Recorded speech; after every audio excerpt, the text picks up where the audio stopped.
Assalamualaikum warahmatullahi wabarakatuh. Nyawa Rayu, suarakan suaramu bersama suararakyat.id. Teman-teman semua, kali ini kita akan berdiskusi dengan salah seorang narasumber yang selama ini dia bergelut di dunia teknologi. Kenapa ini penting untuk didiskusikan? Karena dewasa ini perkembangan ilmu pengetahuan dan teknologi semakin canggih, kemudian beriringan dengan kebutuhan yang ada di tengah-tengah masyarakat. Tidak perlu panjang lebar, kita sapa berikutnya. Inilah narasumber kita, Kang Nanang Setiawan.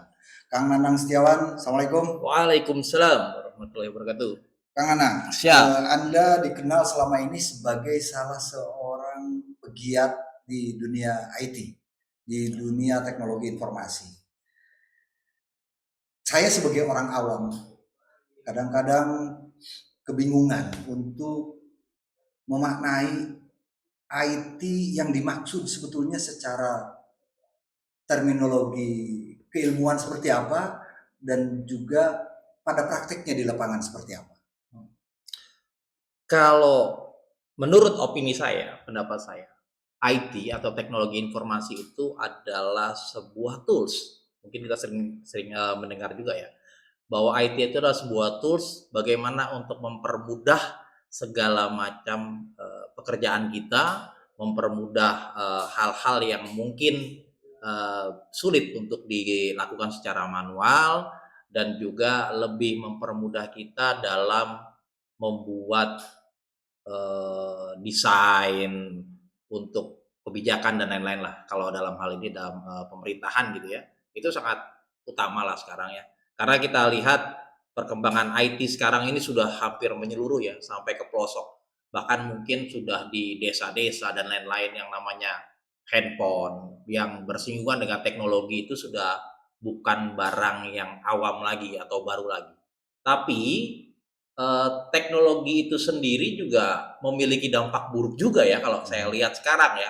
Kita melihat sekarang banyak pemanfaatan teknologi itu yang tidak pada tempatnya juga. Bahkan banyak sekarang yang sekarang saya coba perhatikan, generasi-generasi yang sekarang ini malah cenderung lebih agak rentan termanipulasi dengan teknologi. Jadi mereka malah lebih banyak yang negatifnya tuh lebih banyak cepat dicerna oleh mereka. Bahkan ruang-ruang untuk terjadinya tindak pidana juga. Ya, banyak sekarang. Oke, artinya teman-teman semua, IT adalah tool, alat yang bisa menunjang ya. Bagi pemerintah, bagi sebuah organisasi, bagi sebuah komunitas dalam menyelenggarakan organisasinya, betul, dalam menggerakkan organisasinya. Sepengalaman Kang Nanang selama ini menjadi seorang pegiat teknologi informasi, misalnya di sebuah sistem pemerintahan, kan kita tahu lah bahwa selama ini kadang-kadang kita sering dihadapkan pada kenyataan bahwa data A itu berdasarkan hasil misalnya pengumpulan dari bidang A, sekian data dari bidang B, sekian data dari bidang C terhadap satu subjek atau objek yang sama. Nah, ini justru membingungkan. Kita akan mengimani data yang mana. Kenapa ini bisa terjadi gitu? Soal tadi, katakanlah kita ingin mengetahui potensi sumber daya alam yang ada di sebuah daerah. Kenapa itu bisa berbeda-beda? Ya, kalau menurut saya begini, hal yang utama dalam pemanfaatan teknologi itu adalah point of view dari para pemangku kebijakan dan para pejabat itu sendiri yang harus mungkin kita buka lagi ya wawasannya terkait teknologi gitu ya. Nah, lalu di situ kita harus membuang dulu nih silo-silo dan ego sektoral yang selama ini banyak terjadi. Baik itu dari pusat, baik itu dari daerah, antar OPD, atau bahkan teman sekantor pun, antar bagian, antar seksi itu bisa terdapat silo dan ego sektoral yang sangat tinggi. Nah, lalu bagaimana caranya kita menepis atau membuang itu semua dengan teknologi? Inilah yang nantinya kita sebut apabila pimpinan tertingginya itu terbuka terkait teknologi, dia akan mampu menciptakan sebuah tools yang berbasis teknologi tentunya, yang mampu membuat kolaborasi itu berjalan dengan lebih baik. Jadi tidak ada lagi like and dislike. Jadi kita hanya menuntut bagaimana para pekerja itu profesional dalam pekerjaannya. Dengan adanya tools tersebut, misalkan, oh saya agak kurang serak nih dengan Kang Uday, ya sudah, urusan pribadi ya silakan dibawa keluar, tapi dalam hal pekerjaan silakan Anda input semua dalam satu sistem tersebut. Kita tidak perlu sering ngopi bareng, kita tidak perlu sering saling suka atau tidak suka, selama masing-masing dari kita mengerjakan pekerjaan tersebut sesuai dengan apa yang ditugaskan kepada kita dan diinput ke dalam sistem, maka itu semua akan selesai kok. Data semua akan terkumpul dengan sendirinya. Menarik, satu kata, kolaborasi. Jadi selama ini seringkali kita jumpai di beberapa organisasi, termasuk di pemerintahan, adanya ego sektoral yang disebut tadi. Ego sektoral, oh ini bidang saya, nggak ada urusannya dengan bidangmu. Padahal belum tentu itu hanya milik dia, tetapi juga mungkin saja beririsan dengan pemangku kebijakan lain, antar dinas atau antar badan misalnya. Contoh lah, kita berbicara soal angka kemiskinan ekstrim begitu, atau angka stunting. Berbagai dinas di situ punya tugas dan tanggung jawab terhadap persoalan stunting. Ada dinas kesehatan, di situ juga ada dinas sosial. Tapi lebih rinci lagi, ternyata ada dinas yang lain, dinas teknis untuk penyediaan sarana prasarana, misalnya dinas Perkim karena terkait dengan sanitasi, bahkan dinas pendidikan karena soal edukasi terhadap anak-anak didik kita, ya kan? Mungkin juga MUI, bagaimana agar para tokoh ulama, tokoh ustadz di berbagai daerah punya kesadaran untuk memberikan pendidikan kepada rakyat. Nah, itu contoh konkret dari betapa pentingnya kata kolaborasi tadi.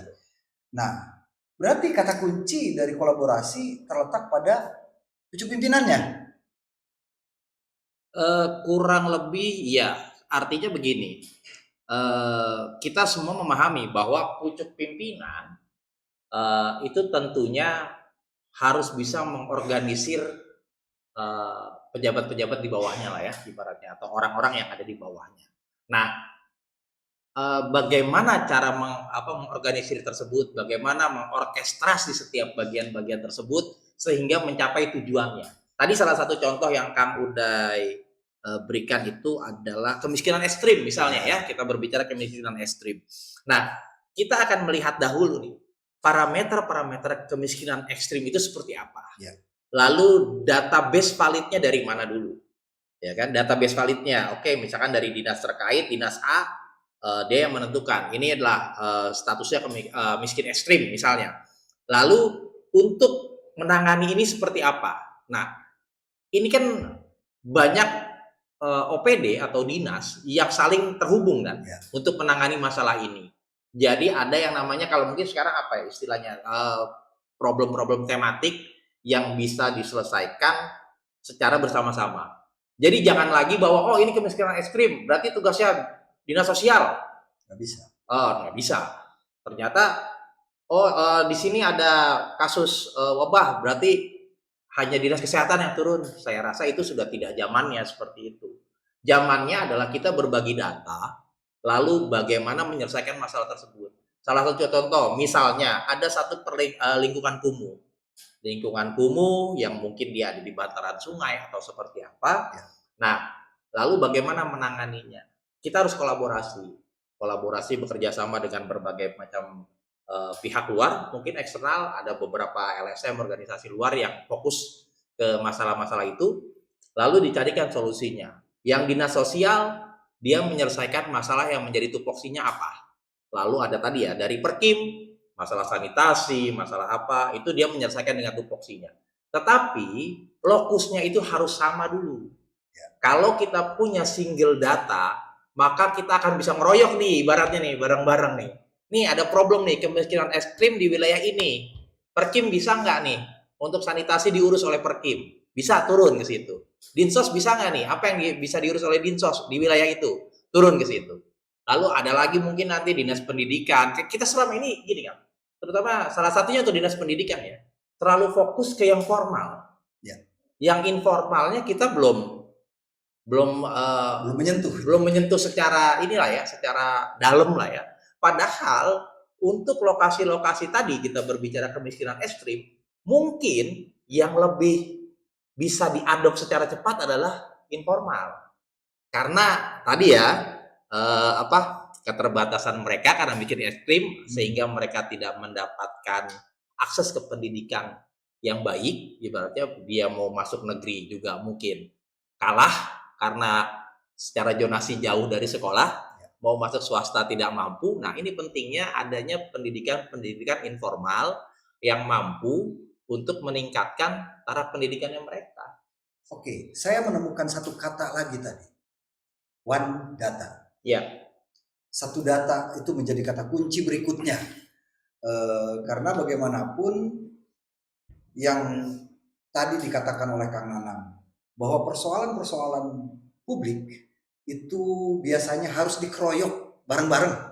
Menyelesaikan satu persoalan publik itu harus dikeroyok oleh banyak pihak, dalam bahasa kerennya tadi kolaborasi, ya kan?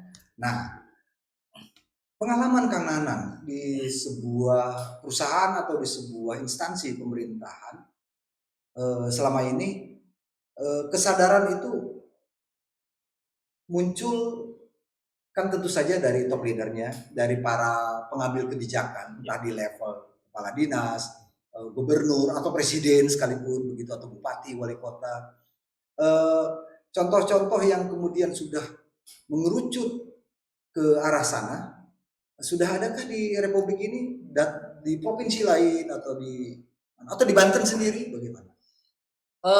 Pada dasarnya sih kalau secara pemerintah pusat ya, mereka sudah banyak mengeluarkan aturan-aturan ya.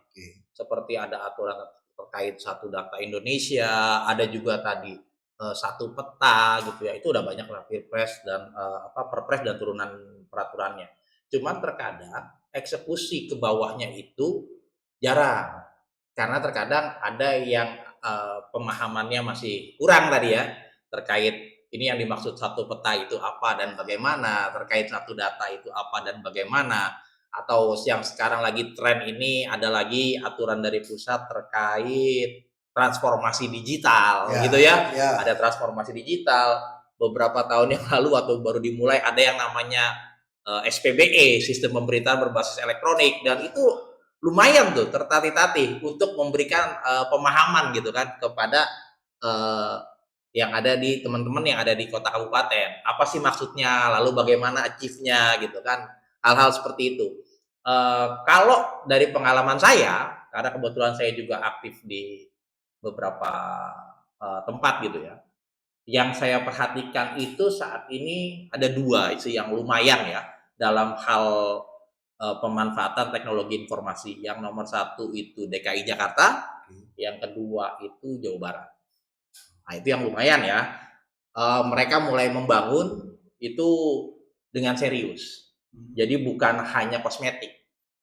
Jadi ada beberapa hal yang saya perhatikan, banyak teman-teman di pemerintah daerah itu yang membangun kosmetiknya. Jadi saya jadi ingat dengan omongan Menteri Keuangan tempo hari bahwa sekian banyak aplikasi yang dibuat, sistem layanan yang dibuat, tapi yang bermanfaat itu hanya sekian. Termasuk rumor di Banten juga begitu banyak aplikasi-aplikasi yang dibuat, tetapi yang berfungsi itu sedikit sekali. Ketika kita klik gitu sudah tulisannya 404 atau apa itu tuh, kayak gitu. Artinya di take down atau apapun. Itu apa? 404 itu ya 404 itu file not found lah ya ibaratnya. Jadi gini, memang saya juga tahu ya informasi itu terkait Ibu Sri Mulyani berbicara bahwa ada banyak dan cost yang dikeluarkan itu sudah sangat tinggi gitu kan. Karena saat membangun itu kita tidak berpikir bagaimana membangun kolaborasinya.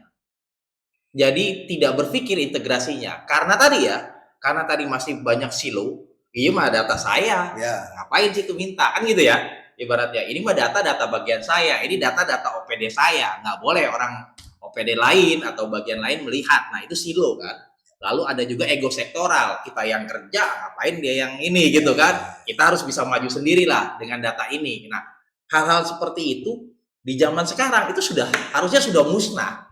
Sudah tidak ada lagi. Karena ego sektoral dan silo itu malah membuat kebijakan-kebijakan itu tidak tepat guna ke masyarakat. Karena sifatnya lebih ke arah prestis dari satu dinas itu sendiri, sehingga banyak tidak menyelesaikan masalah. Itu kalau analisa saya. Tadi saya sedikit lagi kita kembali. Teman-teman banyak yang saat ini hanya bergelut di kosmetiknya aja. Ya. Bikin aplikasi ini bagus dan lain-lain. Lalu mengubur indeks. Nah, ngubur indeks ini sebetulnya banyak juga yang manipulasi. Banyak caranya untuk memanipulasi indeks itu sebetulnya. Karena kan report, ya kan indeks itu kan hanya sistem report kan. Di report bahwa dilaporkan kita sudah melakukan A, B, C, D, lalu dibuka, oke, tampilannya ada. Tetapi tadi integriti datanya seperti apa? Datanya validitasnya seperti apa? Nah itu kan yang harus ya kita pikirkan. Nah di DKI Jakarta yang setahu saya ya membangun yang namanya Jakarta 1, jakarta1.go.id itu untuk sistem informasi geospasialnya. Itu kita bekerja di belakang mejanya tanpa kelihatan itu lama, hampir 3 tahun. Jadi bagaimana mengintegrasikan data, bagaimana data-data apa aja yang dipilah. Kita datang ke OPD terkait, data apa yang bisa dihubungkan. Jadi itu tidak terlihat sama sekali tuh. Di 3 tahun pertama nggak terlihat.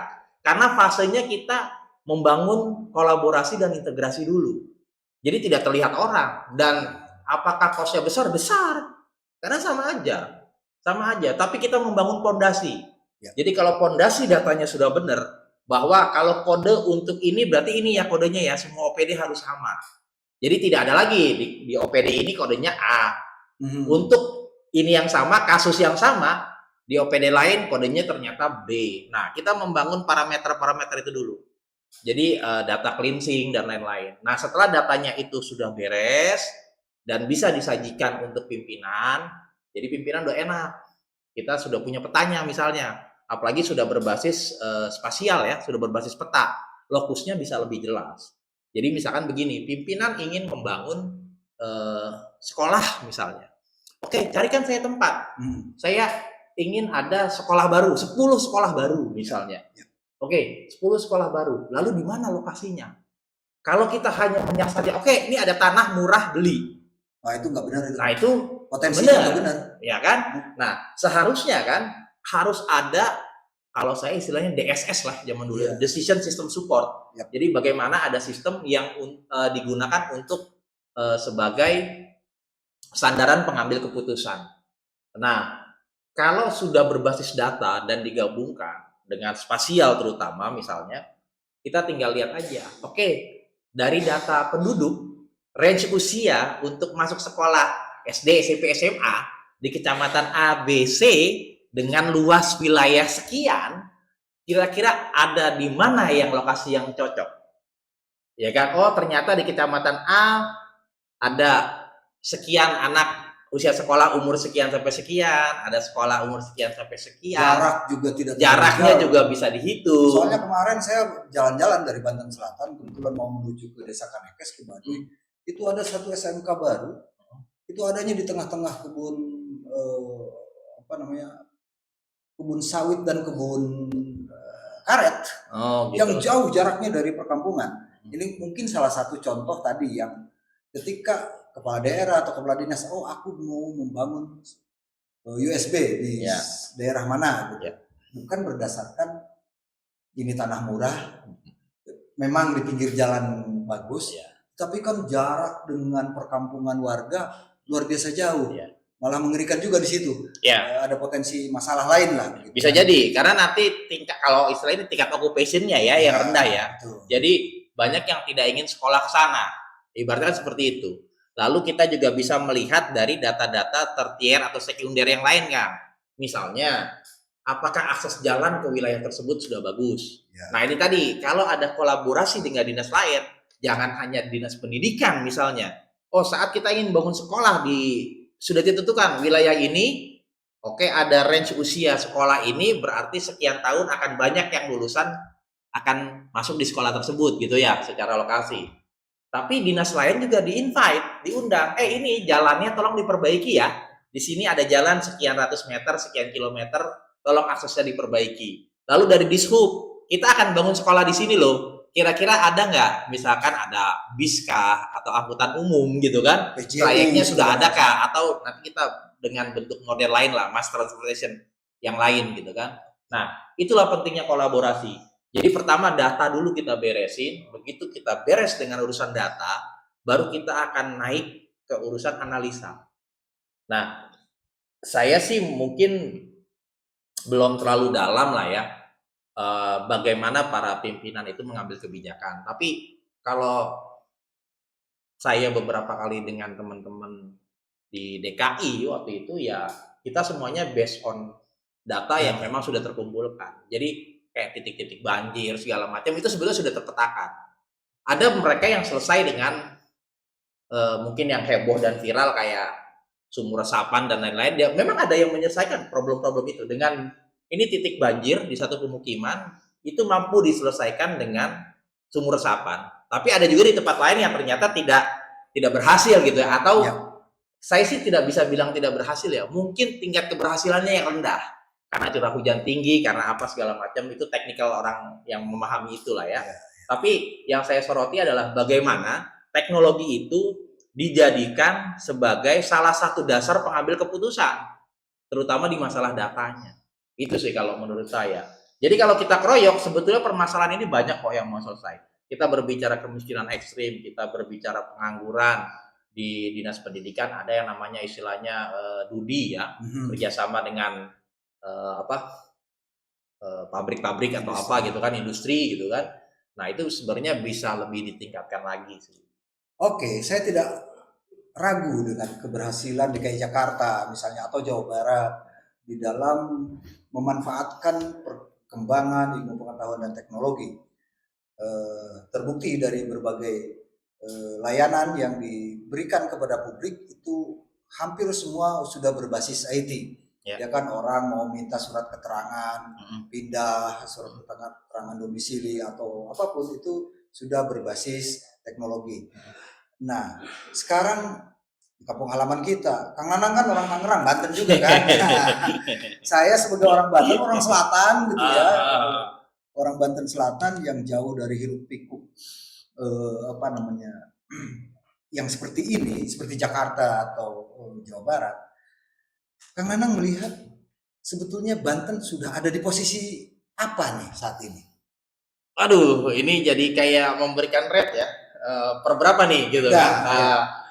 Saya tidak ingin mengacu ke situ sih, tapi setidaknya saya pernah juga ada di lingkungan Provinsi Banten dan saya melihat memang progresnya ada. Tapi mungkin itu tadi ya, masih belum inline dengan jalur yang seharusnya. Itu kalau opini saya gitu. Nah, akhirnya kita mencoba bagaimana sih ini beresinnya gitu kan, pelan-pelan kita beresinnya gimana. Akhirnya kita bertemu dengan beberapa teman-teman bagaimana cara beresinnya, ya tercetuslah beberapa aplikasi ya, dan mudah-mudahan itu nanti bisa kita jalankan dan itu bisa lebih bermanfaat untuk Banten lah pada umumnya gitu kan, atau Indonesia gitu. Nah, salah satu contoh begini Kang, pemanfaatannya. Ada investor misalnya, saya ingin bangun pabrik misalnya, saya ingin bangun pabrik sapu lidi lah. Sapu lidi boleh, atau yang lebih ke industrialis lah ya, yang lebih ke industrialis itu misalnya botol plastik. Misalkan botol plastik atau pulpen ya, recycle. Nah, kita bisa tuh kalau pakai IT, kita bisa begitu kita sudah ada data-data industri, kawasan-kawasan industri, lalu ada industri apa aja di lingkungan-lingkungan tersebut. Begitu ada orang yang hadir, investor, saya pengen bikin pabrik botol plastik dong. Nah, kita bisa bertanya, Bapak untuk bikin pabrik tersebut, yang Bapak butuhkan sebagai pemasoknya itu apa aja? Oh, saya berarti butuh perusahaan yang ada biji plastiknya, industrinya. Saya ada industri apa lagi, peleburan, ada lagi gasnya, misalkan atau apa. Nah, itu sebetulnya kalau kita sudah tata dengan baik, itu kita langsung bisa nunjukin, Kang. Oh, di lokasi ini nih, lokasi ini ada pabrik terkait biji plastik, jaraknya sekian kilo, ada yang bisa dijadikan sebagai sumber bakunya perusahaan Bapak dengan jarak sekian kilo, jadi tidak terlalu jauh, ya kan, untuk distribusinya. Lalu ada proses ini, ada industri ini yang menunjang bisnis Bapak. Jadi lokasi ini yang cocok. Atau ada beberapa lokasi lain dengan syarat-syarat itu tadi, gitu loh. Misalnya industri pupuk, misalnya, industri pupuk yang dibutuhkan apa sih? Ternyata kita butuh dekat dengan industri kimia, misalkan, ya sudah. Berarti kan jangan pilih di misalkan Lebak atau Pandeglang, mungkin yang banyak Cilegon, gitu kan? Banyak industri kimia yang bisa dimanfaatkan untuk pupuk atau gimana lah, itu kan teknis seperti itu saya kurang paham. Tetapi dalam proses pemilihannya, investor bisa mendapat banyak informasi. Jadi dia akan semakin yakin bahwa tata kelola di sini bagus ya. Kita sudah bisa melihat ini. Lalu proses-prosesnya juga clear and clean. Kita bisa lihat semuanya secara publik. Nah, hal-hal seperti itu sebetulnya dengan teknologi dan kolaborasi tadi dari masing-masing dinas atau OPD itu bisa berjalan. Oke. Itu bisa berjalan dengan baik. Lagi-lagi pengalaman Kang Nana melihat misalnya bagaimana yang terjadi di DKI Jakarta. Sebetulnya urusan IT ini apakah antar dinas atau betul kolaborasi, tapi kan harus ada yang mengkoordinasikan gitu, sehingga dia menjadi satu data Jakarta, sehingga dia bisa duduk bareng di situ. Itu leading sektornya ada di dinas apa di DKI Jakarta? Jadi kalau saya sih sebetulnya di DKI itu hanya sebagian kecil lah ya. Porsi saya nggak begitu tahu banyak lah. Saya hanya ada sebagai tenaga ahli di salah satu dinas lah ya di DKI. Tetapi memang orkestrasi itu memang harus dari, ya kalau buat saya sih pimpinan tentunya ya. Kalau pimpinan itu sudah nyuruh ini jalan, ya itu udah pasti jalan. Jadi aware-nya pimpinan untuk melakukan tadi kolaborasi, integrasi itu memang cukup penting. Gitu. Nah, antar dinas terutama ya. Kalau antar dinas nih, pimpinannya sering ngopi bareng itu pasti gampang tuh Kang biasanya tuh. Ini kalau pimpinan antar dinasnya nih deket nih atau sering ngopi bareng, itu pasti nanti ke bawahnya itu akan lebih mudah. Tidak harus secara fisik juga bisa Tidak, iya. Jadi memang diskusi atau sering ngopi bareng itu penting juga sih ya untuk proses-proses itu. Kalau ada istilah dulu, ini memang harus bisa diselesaikan dengan cara adat lah, kita ngopi gitu kan. Itu selesai biasanya. Karena kolaborasi itu nanti akan membentuk. Jadi saya ingat salah satu kalimat ya. Kolaborasi itu jangan berdasarkan instruksi, tapi berdasarkan keinginan hati. Jadi keinginan hati begini, kalau kita ingin mencapai goalnya kita, bahwa ini ada problem, harus kita selesaikan. Lalu untuk menyelesaikan ini, saya harus berkolaborasi dengan siapa? Jadi jangan berdasarkan instruksi sebetulnya, tapi berdasarkan keinginan kitanya. Gitu loh. Itu yang jauh lebih bagus buat saya. Keren sekali.